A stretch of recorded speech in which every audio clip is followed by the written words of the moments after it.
ಅಜ್ಜಿ ತಿಂಡಿ ತಿಂದಿರಿ ಅಜ್ಜಿ? ಬ್ಯಾಗ್ ಕೊಡ್ಲಿ ಅದಕ್ಕೊಂದು. ಯಾವ ಊರು ಅಜ್ಜಿ? ಯಾವ ಊರು?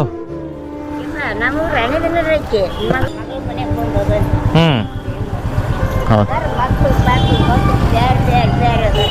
ಹಾಂ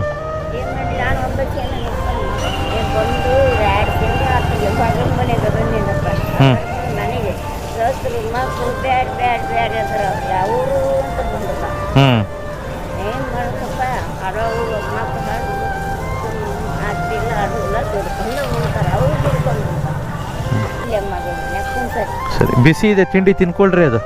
ಹಾಂ ಬಿಸಿ ಇದೆ ತಿನ್ಕೊಳ್ರಿ. ಆಯ್ತು ಅಜ್ಜಿ.